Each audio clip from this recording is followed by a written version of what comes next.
ನಮಸ್ಕಾರ ಸ್ನೇಹಿತರೆ, ನಾನು ಸತೀಶ್. ನಮ್ಮ ಇವತ್ತಿನ ಒಂದು ವಿಡಿಯೋದಲ್ಲಿ ಒಂದು ಬಿಗ್ ಚೇಂಜ್ ಆಗುವಂತ ಒಂದು ಇನ್ಫಾರ್ಮೇಶನ್ ಶೇರ್ ಮಾಡ್ತಾ ಇದ್ದೀನಿ ಸ್ನೇಹಿತರೆ. ಸೊ ನಿನ್ನೆ ಒಂದು ನ್ಯೂಸ್ ಏನ್ ಬಂದಿತ್ತು, ಅದ್ರ ಜೊತೆಗೆ ಇವತ್ತಿನ ಒಂದು ಸೆಬಿ ಒಂದು ಫಾಲೋ ಅಪ್ ಒಂದು ನೋಟಿಫಿಕೇಶನ್ಸ್ ಏನ್ ಬಂದಿದೆ, ಎರಡನ್ನ ಒಂದು ಕಂಪ್ಯಾರಿಸನ್ ಮಾಡಿ ಒಂದು ವಿಡಿಯೋನ ಮಾಡ್ತಾ ಇದ್ದೀನಿ. ಸೊ ಇದಕ್ಕೆ ಟೈಟಲ್ ಸಹ ಕೊಟ್ಟಿದ್ದೀನಿ, end of trading in options ಅಥವಾ ಫ್ಯೂಚರ್ಸ್ ಅಂಡ್ ಆಪ್ಷನ್ಸ್ ಇರುವಂತ ಒಂದು ಪ್ರಾಡಕ್ಟ್ ಆಪ್ಷನ್ಸ್ ರೀಟೇಲರ್ಗೆ ಎಂಡ ಅಥವಾ ಬೇರೆ ಏನೊಂದು ಇನ್ಫಾರ್ಮೇಶನ್ ಶೇರ್ ಮಾಡ್ತಾ ಇದ್ದೀನಿ. ಓಕೆ, ಈ ಒಂದು ಇನ್ಫಾರ್ಮೇಶನ್ ಶೇರ್ ಮಾಡೋಕ್ಕಿಂತ ಮುಂಚೆ ಸ್ನೇಹಿತರೆ ನೆನ್ಪಿಡಿ, ನಾವು ಸೆಬಿ ರಿಜಿಸ್ಟರ್ಡ್ ಅಡ್ವೈಸರ್ಸ್ ಅಲ್ಲ. ನಾವು ಕೊಡುವಂತ ಇನ್ಫಾರ್ಮೇಶನ್ಸ್ ನಿಮ್ಮ ಒಂದು ಎಜುಕೇಶನ್ ಮತ್ತೆ ಲರ್ನಿಂಗ್ ಪರ್ಪಸ್ಗೆ ಮಾತ್ರ. ದಯವಿಟ್ಟು ಡಿಸ್ಕ್ಲೇಮರ್ ಓದ್ಕೊಂಬೇಡಿ. ನಾವು ಸೆಬಿ ರಿಜಿಸ್ಟರ್ಡ್ ಅಡ್ವೈಸರ್ಸ್ ಅಲ್ಲ. ನಿಮ್ಮ ಫೈನಾನ್ಷಿಯಲ್ ಅಡ್ವೈಸರ್ಸ್ ನ ಕನ್ಸಲ್ಟ್ ಮಾಡಿ. ರಿಪೀಟ್ ಆಗಿ ಹೇಳ್ತಾ ಇದ್ದೀನಿ, ನೆನ್ಪಿಡಿ. ಓಕೆ, ಸರಿ ಸ್ನೇಹಿತರೆ, ನೆನ್ನೆ ಒಂದು ಬೇಕಾದ್ರೆ ಡೇಟ್ ಸಹ ನೋಡ್ಕೊಂಬಿಡಿ, 28. ಈ ಟೈಮಲ್ಲಿ ಸುಮಾರು ಸೋಷಿಯಲ್ ಮೀಡಿಯಾ ಜೊತೆಗೆ ಸುಮಾರು ನ್ಯೂಸ್ ಆರ್ಟಿಕಲ್ಸ್ಗಳಲ್ಲಿ ಸೆಬಿ ಬಂದು ರಿಟೇಲ್ ಪಾರ್ಟಿಸಿಪೇಷನ್ ಡೆರಿವೇಟಿವ್ ಸೆಗ್ಮೆಂಟ್ ಅಲ್ಲಿ ಮಾಡೋಕೆ ಒಂದು ರೆಸ್ಟ್ರಿಕ್ಷನ್ಸ್ ತರಹದ ಒಂದು ರೂಲ್ಸ್ ನ ತರ್ತಿದ್ದಾರೆ ಅನ್ನೋ ಒಂದು ಇನ್ಫಾರ್ಮೇಶನ್ಸ್ ನ ಬಂದಿತ್ತು. ಸೊ ಸುಮಾರು ನೋಡಿ, ವೆಬ್ಸೈಟ್ ಗಳಲ್ಲಿ ಎಕ್ಸ್ಕ್ಲೂಸಿವ್ ಅಂತ ಬಂದಿತ್ತು. ಸುಮಾರು ಜನ ಸೋಷಿಯಲ್ ಮೀಡಿಯಾ ಸಹ ಹೇಳ್ತಿದ್ರು, ಇನ್ನೇನು retailers futures and options, especially futures and options ಗಿಂತ ಆಪ್ಷನ್ಸ್ ಗಳಲ್ಲಿ ಏನ್ ಹೆಚ್ಚಿನ ಟ್ರೇಡಿಂಗ್ ಮಾಡ್ತಿದ್ದಾರೆ ಅದನ್ನ ಒಂದು ಕಂಪ್ಲೀಟ್ ರೆಸ್ಟ್ರಿಕ್ಷನ್ಸ್ ಮಾಡಿ ರಿಟೇಲರ್ಸ್ ಪಾರ್ಟಿಸಿಪೇಷನ್ ಮಾಡದೇ ಇರುವಂತ ಒಂದು ಸ್ಟ್ರಿಕ್ಟ್ ರೂಲ್ಸ್ ಗಳನ್ನ ತರ್ತಾರೆ ಸೆಬಿ ಅನ್ನೋ ಒಂದು ಇನ್ಫಾರ್ಮೇಶನ್ ಸೋಷಿಯಲ್ ಮೀಡಿಯಾದಲ್ಲಿ ಒಂದು ಹರಿಬಿಟ್ಟಿದ್ರು. ಅದ್ರ ಜೊತೆ ಒಂದು ಪಬ್ಲಿಷ್ ಸಹ ಆಗಿತ್ತು ಅಂತಾನೆ ಹೇಳ್ಬೋದು. ಸೊ ಅದಾದ್ಮೇಲೆ ಈ ಒಂದು ರೂಲ್ಸ್ ಏನ್ ಹೇಳ್ತಿತ್ತು ಅಂತ ಹೇಳಿದ್ರೆ ಸ್ನೇಹಿತರೆ, ನೀವೇನಾದ್ರೂ ಫ್ಯೂಚರ್ಸ್ ಅಂಡ್ ಆಪ್ಷನ್ಸ್ ಏನಾದ್ರು ಟ್ರೇಡಿಂಗ್ ಮಾಡ್ಬೇಕಾಗಿತ್ತು ಅಂತ ಹೇಳಿದ್ರೆ, ನಿಮ್ಮ ಒಂದು ಫ್ಯೂಚರ್ಸ್ ಆಪ್ಷನ್ಸ್ ಟ್ರೇಡ್ ಮಾಡುವಂತ ವ್ಯಾಲ್ಯೂ ಎಷ್ಟಿದೆ, ಟೋಟಲ್ ವ್ಯಾಲ್ಯೂ ಎಷ್ಟಿದೆ, ಅದು ನಿಮ್ಮ ನೆಟ್ ವರ್ತ್ ಅಥವಾ ನಿಮ್ಮ ಹತ್ರ ಆಸ್ತಿ ಎಷ್ಟಿದೆ ಅಷ್ಟು, ಅದರ ಜೊತೆಗೆ ನಿಮ್ಮಲ್ಲಿರುವಂತ ಒಂದು ಇನ್ಕಮ್, ಸ್ಯಾಲರಿ ಆಗಿರ್ಬೋದು ಅಥವಾ ಒಂದು ಬಾಡಿಗೆ ಬರೋದಾಗಿರ್ಬೋದು, ಇಲ್ಲ ಬೇರೆ ರೀತಿಯ ಒಂದು ಇನ್ಕಮ್ ಏನಿದೆ ಅದ್ರ ಜೊತೆ 1 to 1 ಮ್ಯಾಚ್ ಮಾಡಿ ಸೆಬಿ ಒಂದು ಅಮೌಂಟ್ ಹೇಳ್ತಾರೆ. ಎಕ್ಸಾಂಪಲ್ 1 ಲಕ್ಷ ಅಂತ ಹೇಳ್ತಾರೆ. 1 ಲಕ್ಷದಲ್ಲಿ ನೀವು ಟ್ರೇಡಿಂಗ್ ಮಾಡಬೇಕು, ಎಸ್ಪೆಷಲಿ ಡೆರಿವೇಟಿವ್ ಸೆಗ್ಮೆಂಟ್ ಅಲ್ಲಿ ಅನ್ನೋ ಒಂದು ಇನ್ಫಾರ್ಮೇಶನ್ಸ್ ನ ಈ ಮುಖಾಂತರ ತಂದು ಸುಮಾರು ರಿಟೇಲರ್ಸ್ ನ ಒಂದು ಕನಸಿಗೆ ಒಂದು ತಣ್ಣೀರ್ನ ಎರಚುವಂತ ಒಂದು ರೂಲ್ಸ್ ತರ್ತಾರೆ ಅನ್ನೋ ಒಂದು ಇನ್ಫಾರ್ಮೇಶನ್ಸ್ ನ ಈ ಒಂದು ಆರ್ಟಿಕಲ್ ಅಲ್ಲಿ ಓದಿದೆ. ಅದಾದ್ಮೇಲೆ ಈ ಒಂದು ಆರ್ಟಿಕಲ್ ಮತ್ತೊಂದು ಏನ್ ಹೇಳುತ್ತೆ ಅಂತ ಹೇಳಿದ್ರೆ, ಈ ಒಂದು ರೆಸ್ಟ್ರಿಕ್ಷನ್ ಡೆರಿವೇಟಿವ್ ಸೆಗ್ಮೆಂಟ್ ಅಥವಾ ಈ ಫ್ಯೂಚರ್ಸ್ ಅಂಡ್ ಆಪ್ಷನ್ಸ್ ಟ್ರೇಡ್ ಮಾಡೋರಿಗೆ ಮಾತ್ರ ಅಪ್ಲಿಕೇಬಲ್ ಆಗುತ್ತೆ. ಇನ್ವೆಸ್ಟ್ಮೆಂಟ್ ಮಾಡೋರಿಗೆ ಯಾವುದೇ ರೀತಿ ಎಫೆಕ್ಟ್ ಆಗೋದಿಲ್ಲ ಅಂತ ಇನ್ಫಾರ್ಮೇಶನ್ ಸಹ ಹೊಂದಿತ್ತು. ಅದಾದ್ಮೇಲೆ ಈ ಒಂದು ಏನಂತಾರೆ, ಒಂದು ರೂಲ್ಸ್ ಬಂದ್ರೆ ಯಾವ ರೀತಿ ಎಫೆಕ್ಟ್ ಆಗುತ್ತೆ ಅಂತ ಹೇಳಿದ್ರೆ, ಇವಾಗಿನ ಒಂದು ಗ್ಯಾಮ್ಲಿಂಗ್ ಮೈಂಡ್ ಸೆಟ್ ಏನಿದೆಯಲ್ಲ, ಆಪ್ಷನ್ಸ್ ಗಳಲ್ಲಿ ಬರೋದು, ಹಣ ಹಾಕೋದು, ಡಬಲ್ ಆಗೋದು, ತ್ರಿಬಲ್ ಆಗೋದು, ಹೀರೋ ಒಂದು ಸ್ಟ್ರಾಟಜಿಗಳು ಹೇಳ್ತೀರಾ, ಈ ರೀತಿಯ ಒಂದು ಮೈಂಡ್ ಸೆಟ್ ಇಟ್ಕೊಂಡ್ ಬರೋರಿಗೆ ಕಂಪ್ಲೀಟ್ ಎಫೆಕ್ಟ್ ಆಗುತ್ತೆ.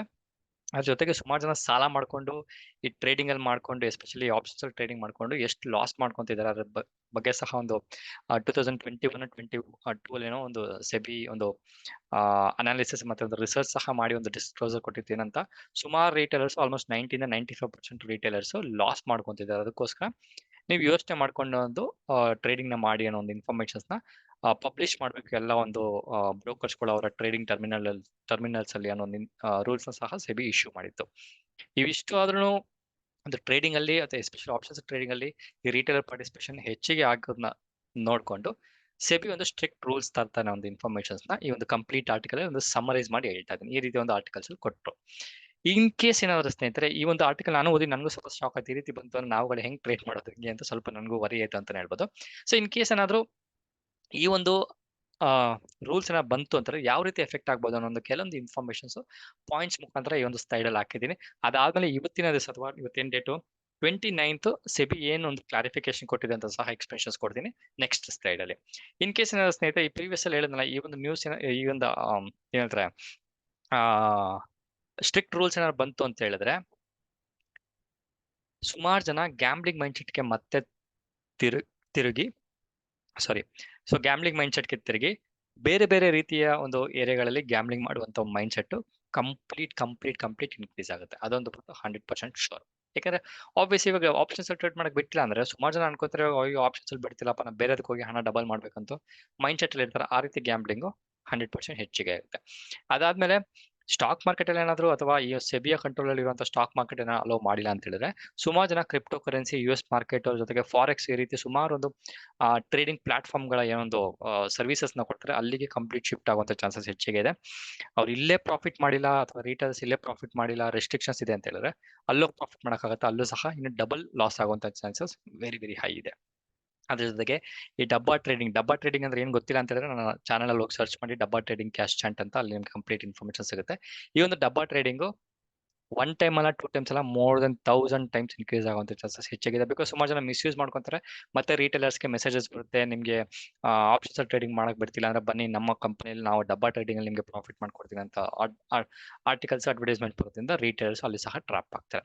ನೆಕ್ಸ್ಟ್ ಬಂದು ಗೌರ್ಮೆಂಟ್ಗೆ ಆಬ್ವಿಯಸ್ಲಿ ಒಂದು ರೆವಿನ್ಯೂ ರೆಡ್ಯೂಸ್ ಆಗುತ್ತೆ. ಜೊತೆಗೆ NSE ಮತ್ತೆ BSE ಗೆ ಮಾರ್ಕೆಟ್ ಶೇರ್ ನ ಜೊತೆಗೆ ಇವರ ಒಂದು ರೆವಿನ್ಯೂ ಸಹ ಕಂಪ್ಲೀಟ್ ಲಾಸ್ ಆಗುವಂತ ಚಾನ್ಸಸ್ ಹೆಚ್ಚಿಗಿದೆ ಸ್ನೇಹಿತರೆ. ಸಾರಿ. ನೆಕ್ಸ್ಟ್ ಬಂದು ಸುಮಾರು ಜನಕ್ಕೆ ಸ್ಟಾಕ್ ಮಾರ್ಕೆಟ್ ಅಲ್ಲಿ ಬಂದು ಒಂದು ದೊಡ್ಡ ಒಂದು ಅಚೀವ್ಮೆಂಟ್ ಮಾಡ್ಬೇಕಂತ ಏನ್ ಕನ್ಸಿರುತ್ತೆ, ಅದಕ್ಕೆ ತಣ್ಣೀರು ಎರಚುವಂತ ಒಂದು ಡೇ ಸಹ ಬರುತ್ತೆ ಅಂತ ಹೇಳ್ಬೋದು. ಬಿಕಾಸ್ ಸುಮಾರು ಜನ ಅನ್ಕೊಂಡಿರ್ತಾರೆ ಆಪ್ಷನ್ಸ್ ಸಣ್ಣ ಸಣ್ಣದಾಗಿ ಮಾಡಿ ಸ್ಟ್ರಾಟಜೀಸ್ ನ ಮಾಡ್ಕೊಂಡಿವೆ. ನಾನು ಆಪ್ಷನ್ ಸ್ಟ್ರಾಟಜೀಸ್ ಏನು ಕೋರ್ಸ್ ಮಾಡ್ತಾ ಇದ್ದೀನಿ, ಅದ್ರಲ್ಲಿ ಸುಮಾರು ಜನಕ್ಕೆ ಅದೇ ಹೇಳೋದು, ನೀವು ಗ್ಯಾಮ್ಲಿಂಗ್ ಮೈಂಡ್ ಸೆಟ್ ಇಟ್ಕೊಂಡ್ ಹೋಗ್ಬೇಡಿ. ಒಂದು ಸ್ಟ್ರಾಟಜಿಸ್ಟ್ ಆಪ್ಷನ್ ಸ್ಟ್ರಾಟಜಿಸ್ಟ್ ಆಗ್ಬೇಕಂತ ಬಂತಂದ್ರೆ ನಿಮ್ಮ ಒಂದು ಸ್ಲೋ ಅಂಡ್ ಸ್ಟಡಿ ಒಂದು ರಿಟರ್ನ್ ಏನ್ ಮಾಡ್ತೀರಾ ಅದು ನಿಮ್ಮ ಒಂದು ಕನಸಿಗೆ ಒಂದು ಚಿಗುರು ತರ ಕೊಡುವಂತ ಒಂದು ಟ್ರೈನಿಂಗ್ ಆಗುತ್ತೆ ಅಂತ ಸಹ ಸುಮಾರು ಜನಕ್ಕೆ ಕೇಳುತ್ತೆ. ಆ ರೀತಿ ಒಂದು mind set, positive mind set ಇಟ್ಕೊಂಡು ಟ್ರೇಡಿಂಗ್ ಮಾಡ್ತಿರೋರಿಗೆ ಸುಮಾರು ಜನಕ್ಕೆ ಎಫೆಕ್ಟ್ ಆಗುತ್ತೆ, ಅವರ ಕನಸಾಗೆ ಉಳಿಯುತ್ತೆ. ಅದ್ರ ಜೊತೆಗೆ ಆನ್ಲೈನ್ ಫ್ರಾಡ್ಗಳು ಮಲ್ಟಿಪಲ್ ಟೈಮ್ಸ್ ಇನ್ಕ್ರೀಸ್ ಆಗುತ್ತೆ. ಆಲ್ರೆಡಿ ಹೇಳ್ದಂಗೆ SMS ಗಳು, ವಾಟ್ಸಪ್ಗಳು, ಟೆಲಿಗ್ರಾಮ್, ಇನ್ಸ್ಟಾಗ್ರಾಮ್ ಅಲ್ಲಿ ನಿಮಗೆ ಪ್ರೈವೇಟ್ ಮೆಸೇಜಸ್ಗಳು ಬರ್ತಾ ಇದೆ. ಎಸ್ಪೆಷಲಿ ಅದ್ರ ಜೊತೆಗೆ ನಿಮ್ಮ ಒಂದು ಟ್ವಿಟರ್, ಈ ರೀತಿ ಒಂದು ಸೋಷಿಯಲ್ ಮೀಡಿಯಾದಲ್ಲಿ ಮಿಸ್ಯೂಸ್ ಮಾಡೋದ್ರಿಂದ ನಿಮ್ಗೆ ಪ್ರಾಫಿಟ್ ಇಷ್ಟು ಬರುತ್ತೆ ಅಷ್ಟು ಬರುತ್ತೆ ಅಂತ ಬರೋದ್ರಿಂದ ಅಲ್ಲೂ ಸಹ ಒಂದು ಇನ್ಸ್ಟೆಂಟ್ ಆಗಿ ಪ್ರಾಫಿಟ್ ಮಾಡುವಂತ ಒಂದು ಐಡಿಯಾಗಳಿಗೆ ರಿಟೇಲರ್ಸ್ ಟ್ರಾಪ್ ಆಗ್ತಾರೆ. ಅಲ್ಲೂ ಸಹ ಲಾಸ್ ಮಾಡ್ಕೊಳ್ಳುವಂತ ಚಾನ್ಸಸ್ ವೆರಿ ಹೈ ಇದೆ ಅಂತ ಹೇಳ್ಬೋದು. ಇವಿಷ್ಟು ಒಂದು ಪ್ರಾಬ್ಲಮ್ ಸ್ನೇಹಿತರೆ. ಇದರಲ್ಲಿ ಈ ಒಂದು ರೂಲ್ಸ್ ಅಲ್ಲಿ ಬಿಗ್ಗೆಸ್ಟ್ ಅಡ್ವಾಂಟೇಜ್ ಇದೆ ಅನ್ನೋದು ಬೇರೆ ಬೇರೆ ರೀತಿ ಆದ್ರೆ ರಿಟೇಲ್ ಪಾರ್ಟಿಸಿಪೇಷನ್ ಕಡಿಮೆ ಆಗುತ್ತೆ, ಅವರ ಒಂದು ಪ್ರಾಫಿಟ್ ಅಥವಾ ಒಂದು ಇನ್ವೆಸ್ಟ್ಮೆಂಟ್ ಸೇವ್ ಆಗುತ್ತೆ ಅನ್ನೋದು ಬಿಟ್ರೆ ಸುಮಾರು ಈ ರೀತಿ ಒಂದು ನೆಗೆಟಿವ್ಸ್ ಗಳು ಬರೋದ್ರಿಂದ ಕಂಪ್ಲೀಟ್ ಒಂದು ಡ್ಯಾಮೇಜ್ ಆಗುತ್ತೆ ಅಂತ ಹೇಳ್ಬೋದು ಸ್ನೇಹಿತರೆ ನಮ್ಮ ರಿಟೇಲರ್ಸ್ಗೆ. ಅದ್ರ ಜೊತೆಗೆ ಈ ಆಲ್ಗೋ ಟ್ರೇಡಿಂಗ್ ಗಳು ಸುಮಾರು ಒಂದು ಆಲ್ಗೋ ಟ್ರೇಡಿಂಗ್ ಗಳು ರಿಟೇಲರ್ಸ್ಗೆ ತುಂಬಾ ಹೆಲ್ಪ್ ಮಾಡ್ತಿದೆ ಅಂತ ಹೇಳ್ಬೋದು.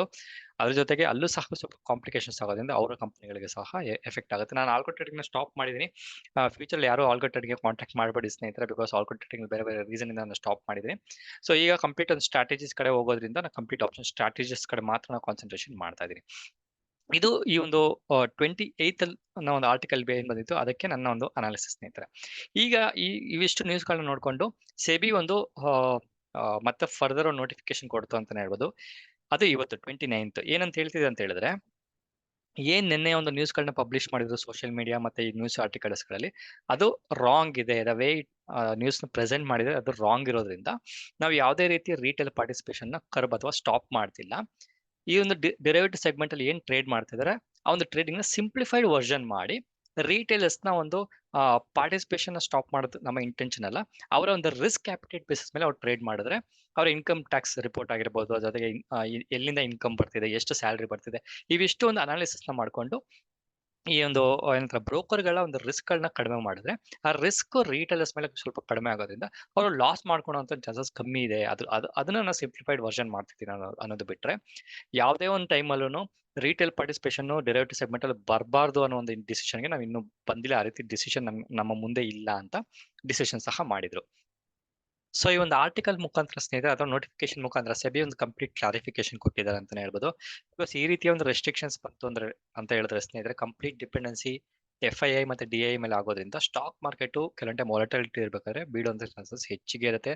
ಅದ್ರ ಜೊತೆಗೆ ಈ ಒಂದು ಇನ್ವೆಸ್ಟ್ಮೆಂಟ್ಸ್ ಏನ್ ಮಾಡಿರ್ತಾರಲ್ಲ ಸ್ಟಾಕ್ ಮಾರ್ಕೆಟ್ ಅಲ್ಲಿ ಅದನ್ನ ಪ್ರೊಟೆಕ್ಟ್ ಮಾಡ್ಕೊಳ್ಳೋ ಪರ್ಪಸ್ಗೋಸ್ಕರ ಅಂತ ಇರುವಂತ ಈ ಡೆರಿವೇಟಿವ್ ಮತ್ತೆ ಆಪ್ಷನ್ಸ್, ಫೀಚರ್ಸ್ ಅಂಡ್ ಆಪ್ಷನ್ಸ್ ಏನ್ ಕರಿತೀರಿ ಅದನ್ನ ಯೂಸ್ ಮಾಡ್ಕೊಂಡು ಲಾಸ್ ಗಳನ್ನ ಕಡಿಮೆ ಮಾಡ್ಕೊಂಡು ಒಂದು ರಿಟೇಲರ್ ನ ಒಂದು ಮೈಂಡ್ ಸೆಟ್ ಏನಿದೆ ಅದಕ್ಕೂ ಸಹ ಸ್ವಲ್ಪ ಎಫೆಕ್ಟ್ ಆಗೋದ್ರಿಂದ ಈ ರೀತಿ ರೂಲ್ಸ್ ಬರೋದು ನನ್ನ ಪ್ರಕಾರ ಒಂದು ನೋ ಅಂತಾನೆ ಹೇಳ್ಬೋದು. ಅದ್ರ ಜೊತೆಗೆ 2011 ಅಲ್ಲಿ ಇದೇ ರೀತಿಯ ಒಂದು ರೆಸ್ಟ್ರಿಕ್ಷನ್ ಹಿಂದೆ ಏನ್ ಸ್ಲೈಡ್ ಅಲ್ಲಿ ಶೇರ್ ಮಾಡಿದಲ್ಲ ಆ ರೀತಿಯ ರೆಸ್ಟ್ರಿಕ್ಷನ್ಸ್ ಗಳು 2011 ಅಲ್ಲಿ ಸೌತ್ ಕೊರಿಯಾದಲ್ಲಿ ಒಂದು ಒಂದು ಬ್ಯಾರಿಯರ್ ಏನು ಎಂಟ್ರಿ ಬ್ಯಾರಿಯರ್ ಅಂತ ಏನ್ ಕರೀತಾರೆ ಆ ರೀತಿ ಒಂದು ಎಂಟ್ರಿ ಬ್ಯಾರಿಯರ್ಸ್ ಬಂದ್ಮೇಲೆ ಅವ್ರಿಗೂ ಗೊತ್ತಾಯ್ತು ರಿಟೇಲ್ ಪಾರ್ಟಿಸಿಪೇಷನ್ ಇಲ್ಲ ಅಂದ್ರೆ ತುಂಬಾ ಕಷ್ಟ ಆಗುತ್ತೆ ಅಂತ. ಸೇಮ್ ಒಂದು ರೂಲ್ಸ್ ಗಳನ್ನ 2019 ಅಲ್ಲಿ ಸ್ವಲ್ಪ ಈಸಿ ಮಾಡಿ ಆಲ್ಮೋಸ್ಟ್ ಒಂದು ವಿಡ್ರಾ ಮಾಡೋ ಲೆವೆಲ್ಗೆ ಬಂದ್ರು ಅಂತ ಹೇಳ್ಬೋದು. ಇದು ಸೌತ್ ಕೊರಿಯಾದಲ್ಲಿ. ಸೊ ನನ್ನ ಒಂದು ಏನಂತಾರೆ ಒಂದು ಅನಾಲಿಸಿಸ್ ಪ್ರಕಾರ ಈ ರೀತಿಯ ರೆಸ್ಟ್ರಿಕ್ಷನ್ಸ್ ಗಳು ತರೋದು ಸ್ವಲ್ಪ ಒಂದು ಡೌಟ್ಫುಲ್ ಅಂತಾನೆ ಹೇಳ್ಬೋದು. ಅದ್ರ ಡೌಟ್ಫುಲ್ ಅನ್ನೋಕ್ಕಿಂತ ನೋ ಅಂತ ಹೇಳ್ಬೋದು. ನೋಡೋಣ ಮುಂದಿನ ದಿವಸಗಳಲ್ಲಿ ಈ ಒಂದು ಸೆಬಿ ಯಾವ ರೀತಿ ಒಂದು ರೂಲ್ಸ್ ಗಳನ್ನ ತರ್ತಾರೆ ಹೆಂಗೆ ಏನಂತ ನೋಡೋಣ. ಬಟ್ ಅದೆಲ್ಲದಕ್ಕಿಂತ ಮುಂಚೆ ಸ್ನೇಹಿತರೆ ನಾನು ನಿಮ್ಗೆ ಒಂದ್ ಹೇಳೋದೇನಂತ ಹೇಳಿದ್ರೆ ಗ್ಯಾಮ್ಲಿಂಗ್ ಮೈಂಡ್ ಸೆಟ್ ನ ಬಿಟ್ಟು ಒಂದು ಕಲ್ತು ಸ್ಟಾಕ್ ಮಾರ್ಕೆಟ್ ಅಲ್ಲಿ ಸರ್ವೈವ್ ಆಗೋಕ್ಕೆ ಒಂದು ಫಸ್ಟ್ ನೀವು ಪ್ಲಾನ್ ಮಾಡಿ. ಅದಾದ್ಮೇಲೆ ಪ್ರಾಫಿಟ್ ನಿಮ್ಗೆ ಆಟೋಮೆಟಿಕ್ ಆಗಿ ಬರ್ತಾ ಹೋಗುತ್ತೆ. ನಾಲೆಜ್ ನ ಕಲ್ತ್ರೆ ನೀವು ಎಲ್ಲೇ ಹೋದ್ರು ಸರ್ವೈವ್ ಆಗ್ಬೋದು ಅಂತ ಹೇಳ್ತಾ ಮತ್ತೊಂದು ವಿಡಿಯೋದಲ್ಲಿ ಮೀಟ್ ಮಾಡ್ತೀನಿ ಸ್ನೇಹಿತರೆ. ಅಲ್ಲಿವರೆಗೂ ನಮಸ್ಕಾರ. ಅಲ್ಲಿವರೆಗೂ ನಿಮ್ಗೆ ಏನ್ ಅನ್ಸುತ್ತೆ ಈ ವಿಡಿಯೋಗಳನ್ನ ನೋಡ್ಕೊಂಡು ಏನ್ ಕಮೆಂಟ್ ಮಾಡ್ಬೇಕು, ಹೆಂಗೆ ಏನೋ ನಿಮ್ಮ ವ್ಯೂ ಏನಂತ ಸಹ ಕಮೆಂಟ್ ಅಲ್ಲಿ ಹಾಕಿ. ನಾನು ಎಷ್ಟು ಜನ ಏನ್ ಒಂದು ವ್ಯೂ ಅನ್ಕೊಂತಾರೆ ಅಂತ. ಮುಂದಿನ ವಿಡಿಯೋದಲ್ಲಿ ಮೀಟ್ ಮಾಡ್ತೀನಿ. ಅಲ್ಲಿವರೆಗೂ ನಮಸ್ಕಾರ.